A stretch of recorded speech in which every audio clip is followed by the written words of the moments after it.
Welcome to Gaming Oddities, where we take a look at some of the weird and bizarre video games of the past. Today, we'll be looking at the PS1 game, Ehrgeiz, God Bless the Ring. And right off the bat, what is up with that title? Ehrgeiz translates to ambition according to Google, and the second half reads like a WWE pay-per-view. The most confusing part is that Cloud from Final Fantasy VII is slapped right on the cover. There are actually a lot of Final Fantasy VII characters in this game, and if I'm being honest, this is the only reason I was interested.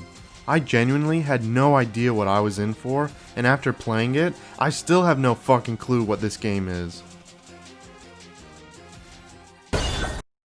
Not only am I excited to play this out of sheer curiosity, but I heard the guy that worked on Smash 4's menu also worked on this game.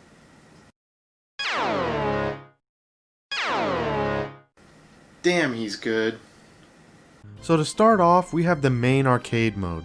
The gameplay is your typical 3D fighting game. This honestly bummed me out a little bit. I was expecting it to be more like Power Stone than Tekken. I guess I can't fault the game for picking this style, but I feel a more casual experience would work better, considering the overall wackiness of this game.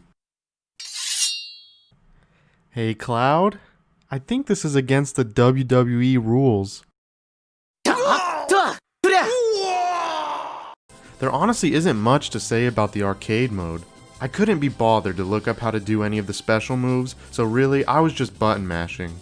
I found that once I got an opponent on the ground, I could just pull out my sword and combo them to death. You have unlimited continues, and it's a good thing too, because I would not have beaten this otherwise. There were some enemies that took me a good 5 tries to beat, but the final round was just against some dog that I beat on my first try. Pretty anticlimactic. And that's the arcade mode, but there are 3 more hideous options on this select screen. So let's talk about the mini games. You've got 4 different games here, and man, these are really something. First off, you have this stamina mode. You just fight endless opponents until you lose, but this is not one of the interesting ones. Next is this puzzle game, which is really just Othello where you can fight the other person. This one is pretty simple, it plays perfectly well, and it's not even close to the strangest minigame here. After that, you have this minigame collection inside the minigame collection. All of the games are beach themed and can be boiled down to just mashing X and pressing square. These are all pretty terrible. Trying to mash X and press square at the same time just doesn't work, especially when Tifa handles like a damn dump truck. Finally, we've saved the best for last, the racing game.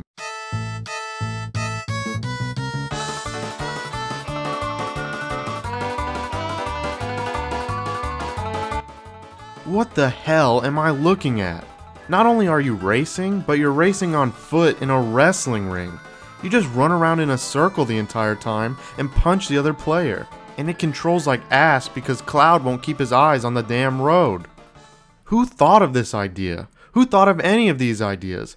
I can't imagine what the development for this game was like. Okay, listen up shitheads. We need more gameplay variety. Haven't you seen Sonic Adventure? Get back to work. Okay, boss.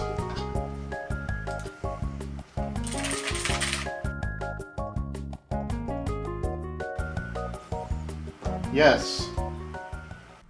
Okay, so the minigames are not very good, but we still have a full single-player adventure mode left.